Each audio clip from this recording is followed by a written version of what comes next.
Hello everyone, कैसे हैं आप लोग। आज की वीडियो में हम लोग डिस्कस करने वाले हैं prominent architects and their building. मतलब जो अभी हाल ही में जो लेटेस्ट डेवलपमेंट हुई है आर्किटेक्चर वर्ल्ड में, जो फेमस बिल्डिंग्स हैं उनके बारे में बात करेंगे। और इस वीडियो को अगर आप आजकल में ही देख रहे हैं, मतलब मैं इसको रिकॉर्ड कर रहा हूँ 6 अप्रैल, तो ये मोस्ट प्रॉब्ली वीडियो आपको 7 अप्रैल को मिल जाएगी। आपको से जानकारी होगी कि 360 डिग्री 360 मिनट एक वेबिनार कंडक्ट की जा रही है, जिसके अंदर टोटली फ्री ऑफ कॉस्ट है, जिसके अंदर हम लोग एग्जाम से पहले रिवाइज करने वाले हैं। तो जिसकी डेट है याद रख लीजिए, 8 अप्रैल को है, 7 से लेकर 10 बजे सुबह के टाइम है। और 10 अप्रैल को है 7 से लेकर 10 बजे तक। इसके अंदर हम लोग 6 घंटे का डिस्कशन रहने वाला है। तो इसको ज्वाइन करने के लिए मैं आई बटन पर जाएंगे, तो आई बटन के ऊपर वीडियो आ रही है, आपको उस पर जाकर क्लिक कीजिए, आपको पूरा प्रोसेस बताया गया है कैसे ज्वाइन कर सकते हैं। ठीक है, तो स्टार्ट करते हैं। पहला क्वेश्चन है कि who was the youngest ever to receive the prestigious Pritzker architecture award. आपको बताना है ऐसा कौन से अवार्डी हैं जो सबसे कम एज में जिनको प्रिट्जकर अवार्ड मिला है। इस क्वेश्चन का जवाब मुझे कमेंट सेक्शन में दीजिए। तो of course this is option A, and this is option B, this is option C, and this is option D. ये चारों ही चारों आर्किटेक्ट न्यूज़ में थे, इंपॉर्टेंट हैं, पता होना चाहिए आपको। ठीक है, तो इस वीडियो के लास्ट में हम लोग डिस्कस करेंगे कि इनके रिलेटेड फैक्ट्स क्या हैं। तो जैसे पहला है डेनियर्स लिव्स के। तो इनकी एक फेमस बिल्डिंग है द जूस म्यूजियम। ये गेट के एग्जाम में पूछी जा चुकी है। अभी तक नाटा और जे ने ट्राई नहीं किया है, लेकिन चांसेस हैं कि पूछ सकते हैं। ठीक है, तो जूस म्यूजियम नाम से क्लियर है, ये जूस लोगों के लिए है। और ये म्यूजियम कहाँ पर है? It is in Berlin, Germany capital Berlin है, वहाँ पर है।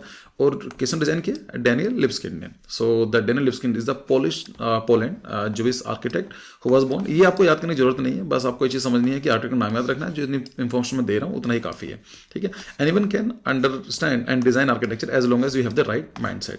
तो इस बिल्डिंग को पर्सनली मेरी one of the favourite building में आती है। ये किस दिन मन किया या टाइम मिला तो उस वीडियो के बारे में बताऊंगा। इसके अंदर आप बिल्डिंग में एंटर करते फील कर जाएंगे कि दिस इज समथिंग जो है ना, जो इसके साथ, जैसे आपको जानकारी होगी नाजी गवर्नमेंट के टाइम पीरियड में before the world war 2 Hitler ने कितने लोगों को मरवाया था, जो इस लोगों को, उन्हीं के ऊपर डेडिकेटेड है। तो इस पूरी बिल्डिंग में एंटर करते ही आपको ऐसी चीज़ फील होना स्टार्ट हो जाती हैं, लाइक जो कॉलम्स हैं, बीम्स हैं, वो 90 डिग्री पर नहीं है, वो वैसे हैं कि जिग-जैग फॉर्म में हैं, जैसे बिल्डिंग की शेप दे पा रहे हैं। जो विंडोज़ हैं उसके ऊपर विंडोज़ बनाए गए हैं, ऐसा लगेगा स्क्रैच डाले गए हैं। फिर ऐसे बहुत सारी चीज़ें हैं, Holocaust and all this thing, कभी डिस्कस करेंगे। तो ये बिल्डिंग का नाम याद रख लीजिए। जो इस म्यूजियम जो है किसने डिजाइन किया? डेनियल लिब्सकिंड ने। और कहाँ है? पर है, ये है बर्लिन में। ठीक है, सो है ना, Jewish museum in Berlin was Libeskind first major international success. Libeskind design the museum with the wish to tell the story of German Jewish history.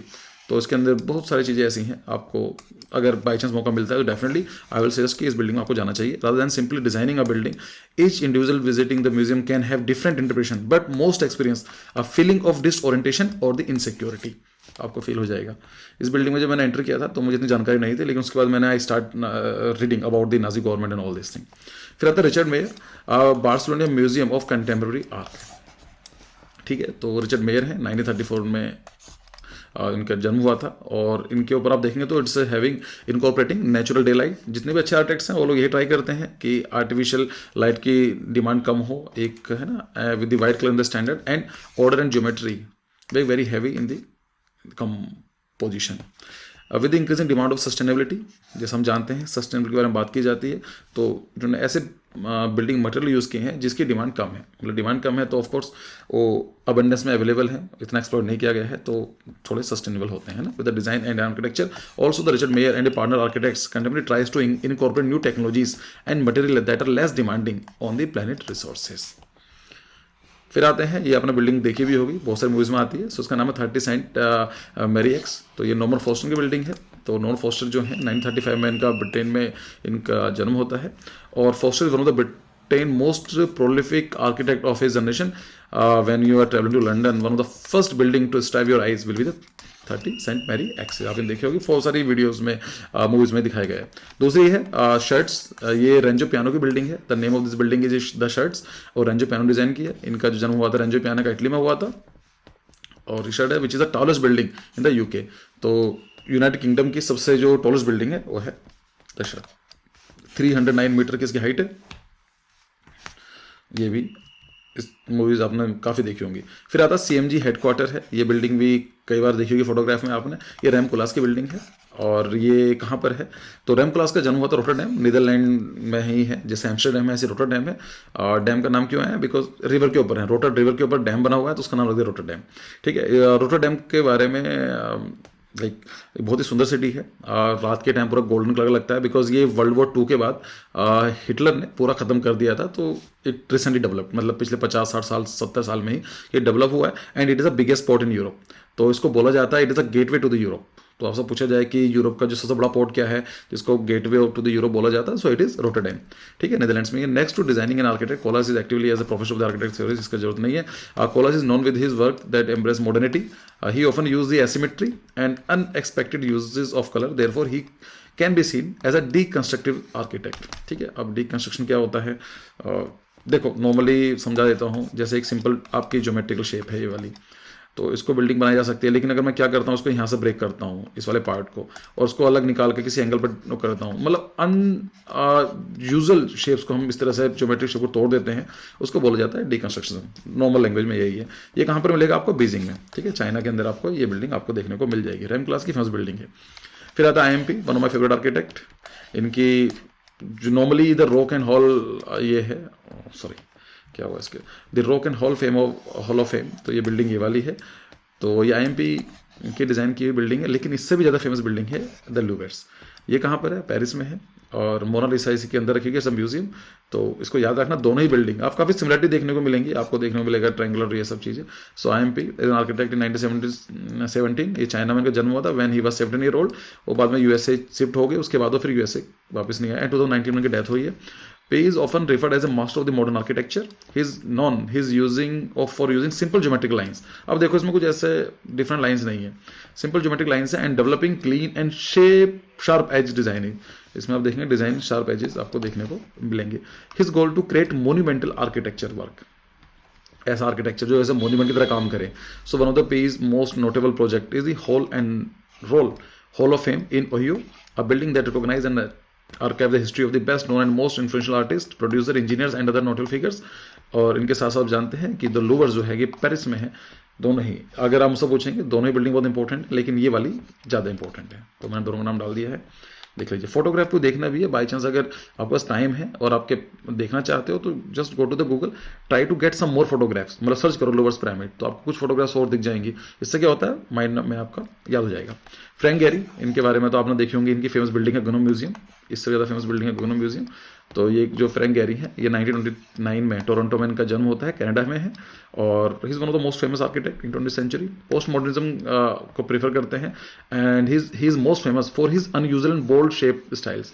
मतलब ऐसी कोई अनयूजुअल का मतलब जो आपको नॉर्मल देखने में ना लगे, ऐसी बिल्डिंग्स कहाँ देखने को मिलती हैं आपको, इस तरह की बिल्डिंग्स, है ना। तो इसमें काम करते हैं, बोल्ड शेप बनाई जाती हैं। ये कुछ ज़्यादा गार्डनिंग का काम नहीं करते हैं, लैंडस्केप वगैरह का नहीं करते हैं। स्पाइडर्स है, काफ़ी इंस्पायर्ड होते हैं इनके डिज़ाइनिंग, काफ़ी मोनोलिथिक टाइप का आपको देखने को लगेंगे इन सब चीज़ों के लिए। पता नहीं ऐसा क्यों बनाते हैं, और बड़ी अच्छी इनकी फेमस बिल्डिंग्स हैं, लोग काफ़ी पसंद भी करते हैं, मुझे भी अच्छी लगती हैं इनकी बिल्डिंग्स, लेकिन सबका डिफरेंट टेस्ट होता है। So the contemporary buildings of the Louis Vuitton foundation, ये जो बिल्डिंग है इसका नाम है Louis Vuitton foundation, and is art museum and cultural centre. It is one of the Frank Gehry's best known work. It is located in Paris, तो आपको Paris में देखने को मिलेगी। और साथ में क्या है, इट इज अ गगनहेम म्यूजियम, कहाँ पर है आपको, बिलबाओ में। और उनकी vault Disney concert hall, it is in Los Angeles. ये तीनों बिल्डिंग आप याद रखेंगे, इंपॉर्टेंट है, ठीक है। Guggenheim museum, Walt Disney concert hall and Louis Vuitton foundation, जो कि पेरिस में है, ठीक है। फिर आते हैं द बुर्ज अल अरब, खलीफा अलग है, बुर्ज अल अरब क्या है, ये बिल्डिंग आपने देखी होगी, बहुत मूवीज में दिखाई जाती है, कई सारी चीज़ें होती हैं। तो टॉम राइट ने इनको डिज़ाइन किया है, ये UK के थे। सो टुगेदर विद, ये बस इतना याद रख लीजिए, Tom right.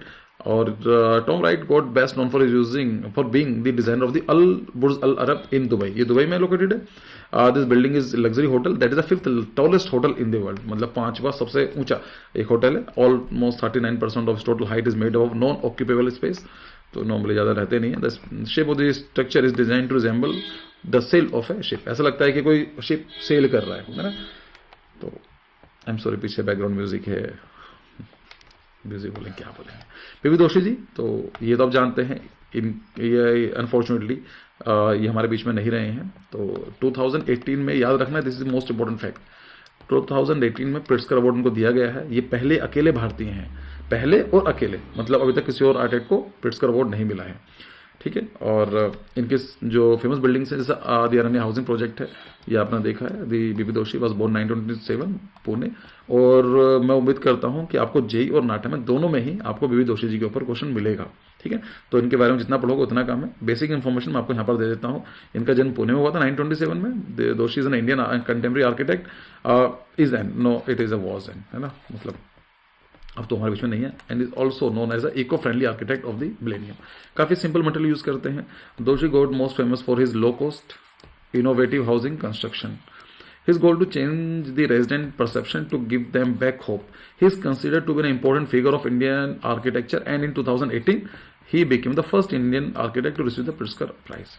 One of his most notable work is the Aranya housing project, which is considered as a model project for his care of third world urban poverty. तो third world का मतलब ऐसा नहीं है कि सबसे बेकार कंट्री आती हैं। लोग थोड़ा कंफ्यूज होते हैं कि थर्ड वर्ल्ड का मतलब होता है बहुत गरीब कंट्री है। एक्चुअली ऐसा नहीं है। छोड़ो, थर्ड वर्ल्ड का मतलब सिंपल है कि जब वर्ल्ड वॉर 2 के बाद क्या हुआ, कुछ कंट्रीज यूएसए को सपोर्ट करने लगे और कुछ कंट्रीज यूएसएसआर को सपोर्ट करने लगे। तो जो यूएसए को सपोर्ट करते थे उनको बोलते फर्स्ट वर्ल्ड कंट्री, यूएसआर को सपोर्ट करते थे उनको बोला गया सेकंड वर्ल्ड कंट्री। तो इंडिया 1947 में इंडिपेंडेंट होता है और हमारे जो पॉलिसी मेकर्स थे काफ़ी समझदार थे, और ना तो उस टाइम क्या कर रहे थे, दोनों आपस में फाइट कर रहे थे कि ये कंट्री हमारे अलाइन हो जाए, अलाई बन जाए। तो इंडिया ने मना कर दिया। इंडिया ने चलाया NAM, नॉन अलाइनमेंट मूवमेंट। उन्होंने बोला कि हम ना तो यूएसए के साथ अलाइन होंगे ना यूएसआर के अलाइन होंगे। ऐसे कंट्रीज को बोला गया थर्ड वर्ल्ड कंट्रीज। हाँ, वो वाली बात अलग है क्योंकि ये जो कंट्रीज थे ये डेवलपिंग फेजेस में थे, मतलब डेवलप नहीं हुए थे, गरीब कंट्रीज में आते थे उस टाइम पे, उनकी क्वालिटी है। लेकिन इसका मतलब ये नहीं है कि सारे कंट्रीज इस तरह के हैं। मतलब समझना इसकी स्टोरी कैसे। चलो, नहीं आया तो छोड़ो, इतना जरूरत नहीं एग्जाम्स के लिए। Pritzker Award. So one of the most notable work is Aranya. So urban poverty. Urban poverty का मतलब क्या होता है, ऐसे गरीब लोग जो अर्बन एरिया में रहते हैं, जैसे लेबरर हो गए, फार्मर्स तो नहीं होंगे, जो रेडी मार्केट में काम करते हैं, रिक्शा पुलर्स हो गए, उन लोगों को बोला जाता है अर्बन पॉवर्टी, जो लोग अर्बन एरिया में रहते हैं लेकिन गरीब हैं। तो काफ़ी प्रॉब्लम फेस करनी पड़ती है क्योंकि हर चीज़ महंगी होती है, स्पेस नहीं मिल पाता, हाइजीन की प्रॉब्लम पड़ती है। तो उन्होंने इस तरह से काम करने के लिए काम किया। The other work Doshi is known as CEPT and the life insurance corporation housing, both are located in Ahmedabad. और भी कई सारी बिल्डिंग्स हैं, आपने देखी होगी इनकी, ठीक है। तो मैं एक क्वेश्चन चलो दोबारा पूछ लेता हूँ आपसे। आपको बताना है और इंपॉर्टेंट फेमस बिल्डिंग्स इन बीवी दोषी। अगर आपको नहीं भी आती हैं तो जाओ नेट पर चेक करो। This is one of the most important question, topic है ये। तो पता नहीं इनकी 10-12 बिल्डिंग्स हैं, 10 में कौन सी पूछ ले जाए आपसे। तो नहीं आती है, मैं नहीं बता रहा हूँ, जाओ गूगल पर जाकर चेक करो, वीडियो को पॉज करो और जाकर देखो। अभी वीडियो कहीं नहीं जा रही है, ठीक है, इंपॉर्टेंट है, क्वेश्चन रिपीट हो जाएगा। फिर आता है होलोकॉस्ट मेमोरियल। ये भी बहुत ही फेमस है। ये भी साइट मैंने विजिट की हुई है जर्मनी में। सो पीटर आइजनमैन का डिज़ाइन है। इसी की जो बेसिक जो थ्योरी है, जो कॉन्सेप्ट है, यही है कि नाजी गवर्नमेंट के टाइम पीरियड में जो इस लोगों के साथ काफ़ी अत्याचार किया गया, उन लोगों को काफ़ी मारा गया। तो ये एक तरह से एक्चुअली दिखाती है जैसे ग्रेव, मतलब उन्हीं ग्रेव हैं। तो वहाँ पर लोग बैठते हैं, जाते हैं, उनको याद करते हैं। आप देखते हैं कि एज ए ह्यूमन हम कितने गलत हो सकते हैं। मतलब सोच के देखो कि जो कहते हैं ना कि डिक्टेटरशिप क्या होती है, राइट विंग एक्सट्रीमिज्म क्या होता है, कि आदमी इतने पागल हो जाते हैं कि पूरी की पूरी पॉपुलेशन को ही जिनोसाइड करने पर लग जाएं। सो उसी को दिखाता है। Peter Eisenman was born 1932 New Jersey in USA. He is considered to be the part of the New York, ये सब world renowned architect of New York city. Eisenman style mainly focus of his modernism और deconstruction architecture. One of the Eisenman's most notable work in the Holocaust memorial in Berlin. तो ये Berlin में ही है, जादू नहीं है, जूस म्यूजियम, और यहाँ पर वॉकिंग डिस्टेंस है, जा सकते हैं। The monument is memorial to the Jewish victim to the holocaust. उसको दिखाया जाता है and it is a design in such a manner that there is no specific end. कोई ऐसा कोई एंड देखने को नहीं मिलेगा। एक्चुअली मैं सोच रहा था वीडियो बनाते हुए कि मैं कुछ फोटोग्राफ्स शेयर करूँ आप लोगों के साथ ही, लेकिन फिर टाइम लगता ढूंढने में, तो मैंने सोच छोड़ो, रहने देते हैं। मोशेब्दी, ये बिल्डिंग एग्जाम पूछी जा चुकी है, पिछले साल जेई में आई थी। तो हैबिटेट 67 है, तो याद रखना। मोशेब्दी जो थे ये इजरायली कैनेडियन आर्किटेक्ट है, urban design educator, theorist, author. तो the core principle of the Safdie's architect are idealism and innovation. Their buildings are solving challenges in inventive ways. Beside their buildings are known to involve a lot of natural light as well as greenery. तो आप यहाँ पर देखेंगे हरा भरा अच्छा खासा देखने को मिलेगा। यहाँ पर वेंटिलेशन के लिए ग्रीनरीज वगैरह आपको देखने को मिलेंगी, ओपन एयर स्पेसेस भी हैं, नेचुरल लाइट भी है। हैबिटेट 67 मोस्ट इंपॉर्टेंट इनकी प्रोजेक्ट रहा है, कई बार क्वेश्चन पूछा जा चुका है, आप भी याद रखिए, ठीक है। So Habitat is a model community and housing complex in Montreal. Montreal कहाँ पर है? कनाडा में, and is considered one of the most recognisable and spectacular building in Canada. अच्छा, मॉन्ट्रियल के ऊपर मैं जीके बता देता हूँ। अगर आपसे पूछा जाता है कि मॉन्ट्रियल प्रोटोकॉल एक्चुअली मेरी राइटिंग इतनी ख़राब नहीं है, लेकिन पिछले काफ़ी दिनों से मैं जल्दी जल्दी वीडियो बनाता हूँ, तो मैं ट्राई करता हूँ, तो मेरी राइटिंग ख़राब आती है। चलो खैर, मॉन्ट्रियल प्रोटोकॉल क्या है याद रखना, ये बात करती है आपकी ओजोन, जो ओजोन लेयर है। The Montreal protocol is based to eliminate ozone depleting substances. मतलब क्या है, एक प्रोटोकॉल है और इसको 197 कंट्रीज, मतलब जो आपके यूनाइटेड नेशंस के जितने भी कंट्रीज हैं, सभी के सभी कंट्रीज ने ये एक्सेप्ट किया है कि we have to work out to eliminate ozone depletion substances. मतलब जो सब्सटेंसेस ओजोन को नुकसान पहुंचाते हैं उनको हमें ख़त्म करना है। और ये अकेली ऐसी ट्रीटी है जो यूनिवर्सली एक्सेप्टेड है, मतलब जितने भी कंट्रीज हैं सभी के सभी कंट्रीज इस ट्रीटी को मानते हैं। ठीक है, तो बहुत ही फेमस ये जीके है। मॉन्ट्रियल क्या काम करता है, ओजोन के जो सब्सटेंसेस है डिप्लीट करने वाले उनको एलिमिनेट करने की बात करता है। कब हुआ था, आई थिंक इट इज़ 1971 के आसपास की बात है, हुआ था। पहले वियना कन्वेंशन हुआ, वियना कन्वेंशन के 2 साल के बाद मॉन्ट्रियल प्रोटोकॉल बना, मतलब एक ट्रीटी साइन आई जिसके अंदर फाइन वगैरह सब लिखा गया था। चलो फिर आता है डीसी टावर। ये बिल्डिंग भी आपने देखी होगी, वॉलपेपर वगैरह बहुत चलती है। सो डोमिनिक पेरॉल्ट के हैं, ये कहाँ पर है, फ्रांस के, फ्रांस में इनका जन्म हुआ था। एज बस नया रख लीजिए, लार्ज स्केल बिल्डिंग देखकर लग रही होगी कितनी बड़ी है। And focus on solving challenge in innovative ways. So he often use more uncommon material and manner to enhance the construction aesthetics but also their function. मतलब आप कैसे मटेरियल यूज़ करते हैं जो नॉर्मली आपको देखने को नहीं मिलेगा, उस तरह से काम करना पसंद करते हैं। और ये सिर्फ एस्थेटिक ही नहीं, मतलब उसकी फॉर्म ही नहीं, फंक्शन के बारे में बात करते हैं। मैंने आपको बताया था ना कि form follows function, Henry Sullivan का कोट है। ये आर्किटेक्चर में हमेशा चलता रहता है, जहाँ पर एक पढ़ाई करोगे, प्रैक्टिस करोगे, हर जगह आपको देखने को मिलेगा। द इरास्मस ब्रिज, ये किसने बनाया, बेन वैन बार्केल। ये कहाँ पर है, ये यूत्रेक में है और इनका जन्म हुआ था यूत्रेक, नीदरलैंड का एक सिटी है, बड़ा ही सुंदर सिटी है। और जो ये बिल्डिंग है ये है इरास्मस ब्रिज, जो कि आपको देखने को मिलेगी रोटरडैम में, इसमें लिखा हुआ नहीं है ना। एंड ही फाउंड यूनाइटेड, इनका अपना जो स्टूडियो है यहाँ वगैरह तो रोटरडैम यहाँ लिखा हुआ है ना। लेकिन जो बिल्डिंग जो ये है एक तरह से मोनुमेंट टावर है। टावर की बात करेंगे, इट्स अ ब्रिज। और एक्चुअली जब मैंने इस ब्रिज को मैंने विजिट किया था तो मुझे इसकी स्टोरी सुनी थी मैंने। एक्चुअली ये कोलैप्स कर गया था, लेकिन तब तक रोटरडैम का एक इंसिग्निया बनकर उभर चुका था। ये लोग इसको रोटरडैम का साइन मानते थे। फिर दोबारा इसी डिज़ाइन को दोबारा से बनाया गया। अब मुझे नहीं पता ये स्टोरी कितनी सही है गलत है, लेकिन कहने के लिए ठीक है। सो बड़े सुंदर लगता है, ये पीछे रोटरडैम ही है। ये मैंने बताया था ना, गोल्डन सिटी को बोला जाता है, इसको ऐसा निकनेम बोलते हैं। बहुत सुंदर लगता है, बिल्कुल कोई पुरानी बिल्डिंग देखने को नहीं मिलेगी रोटरडैम में। You will see all the latest contemporary buildings. The bridge is compared with swan by the public. The Petronas tower, ये तो आप जानते हैं जेई के अंदर बार बार क्वेश्चन पूछा जा रहा है। पिछले 4 साल का पेपर उठाकर देखो, 3 बार क्वेश्चन रिपीट हुआ है। सदर पैली इनका आर्किटेक्ट हैं, तो ये कहाँ पर हुए हैं, अर्जेंटीना में जन्म हुआ था। और इसके बारे में देख लीजिए, one of his project in the category of the tallest building are the Petronas twin tower. 2 tower हैं इसलिए ट्विन टावर बोला जाता है, बीच में इसको कनेक्टेड है। कोलालमपुर मलेशिया में है।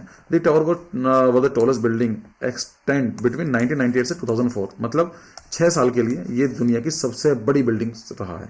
And they still are the tallest twin tower in the world. और अब ट्विन टावर के बारे में बात करेंगे तो ये सबसे बड़े हैं, ऐसे ट्विन टावर इससे बड़ी कोई नहीं बनाए गए हैं।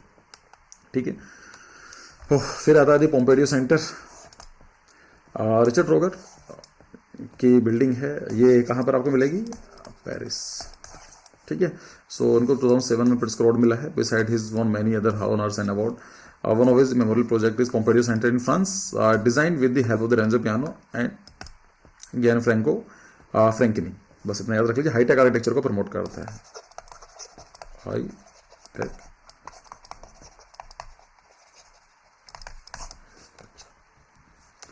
फिर आता है ऑफिस कॉन्ट्रैक्टर, तो इनके बारे में सुना होगा। और इनकी जो फेमस बिल्डिंग है मुंबई में है, the imperial. So office contractor born in 1950, an Indian architect known for building a large number of the skyscrapers in India. He also stated that he does not have any particular style. He want to make beautiful and imposing construction. An example is a twin tower residential skyscrapers, the Imperial. तो मिलेगा 2010 में बना हुआ था, and is one of the tallest building in India, जिसकी height कितनी है 252 metres. इसकी जो हाइट है 252 मीटर्स है। फिर आता है the last building for today, that is Rajdeval ji की बिल्डिंग है, उनका नाम है द पार्लियामेंट लाइब्रेरी। राजदेवाल जो है 1934 में उनका जन्म होता है, इंडियन आर्किटेक्ट है, known for his ability to combine light and dark design and also the ability to connect and interior design with the exterior landscape. तो one of his most known project that reflects his style is the parliament building in New Delhi. तो ये building जो है ये वाली parliament building, ये parliament library है जो दिल्ली में है। The parliament library open in 2003 as nearly इतना है can boast of the being able to 3 million volumes. इतनी हमारे किसी काम का नहीं है effect. Inspired by the traditional relation between guru and king, मतलब जो हमारे टीचर हैं और जो हमारे किंग के बीच में रिलेशनशिप होता है। Rival design this library to appear beautiful, तो देखने में बड़ी सुंदर लगती है without over shading the parliament building. लेकिन इसका मतलब ऐसा नहीं है कि इतनी सुंदर बिल्डिंग बना दी है इसको ओवरटेक कर रही है पार्लियामेंट को, बिकॉज पार्लियामेंट जो है it is called as a democracy of, this is called as a democracy of the temple of democracy. I am sorry, phone आ गया था पीछे।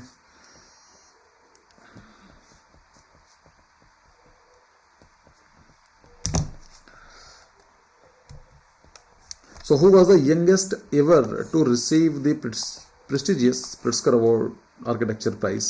एक्चुअली जब फोन आता है ना तो पूरा सिस्टम हिल जाता है, जब पूरा फोकस चला जाता है। तो क्वेश्चन क्या, who was the youngest ever to receive the prestigious Pritzker architecture prize? तो ये क्वेश्चन मैंने पूछा था, तो इसका सही आंसर क्या है, रिचर्ड मेयर है। सबसे कम एज में इनको प्रिट्जकर अवार्ड मिल गया था। पीवी दोषी जी हैं, ये पहले इंडियन है और अकेले इंडियन है, इनको 2018 में इनको मिला था। और याद रखना कि अभी रिसेंटली ये जा चुके हैं और इनके प्रोजेक्ट आपको बताने हैं, वीडियो मैंने बताया था आपको। ज़हादीद की आती पहली वुमेन थी, इन 2004 में इनको अवार्ड मिला था। और डेविड किपरफील्ड जो हैं ये 2023, ये लेटेस्ट प्रिट्जकर अवार्ड ही हैं। तो ये करंट अफेयर क्वेश्चन है, याद रखना इसको, भूल मत जाना, ठीक है। तो बाकी thank you for your time. मैं थोड़ा वीडियो जल्दी मैं ट्राई करता हूँ जल्दी कवर करने की, सो दैट कि आपका टाइम से हो सके। लेकिन कभी कभी ऐसा होता है कि आई फील कि मुझे वीडियो थोड़ी लंबी बनानी चाहिए, जिससे कि क्वेश्चन को मैं डिस्कस कर पाऊँ, डिटेल बता पाऊँ आपको। लेकिन चलो ठीक है। बाकी अगर आप कुछ परचेज करना चाहते हैं, क्रैश कोर्स ज्वाइन करना चाहते हैं, 2023, 24, 25 के कोर्सेज ज्वाइन करना चाहते हैं, तो वो भी सब अवेलेबल है। नाटा सेल्फ गाइड बुक अवेलेबल है और बी आर्क वर्क भी अवेलेबल है। अगर कोई चीज़ परचेज करनी है तो you can contact on this number. So I hope कि वीडियो आपको अच्छी लगी होगी और कुछ सीखने को मिला होगा। बाकी वेबिनार में मिलते हैं एंड तो पढ़ाई करते रहो। एग्जाम के 4-5 दिन है अपने पास, थोड़े दिन मेहनत कर लो, कॉलेज अच्छा मिल जाएगा, फिर मजे करना, ठीक है। चलो बाय बाय।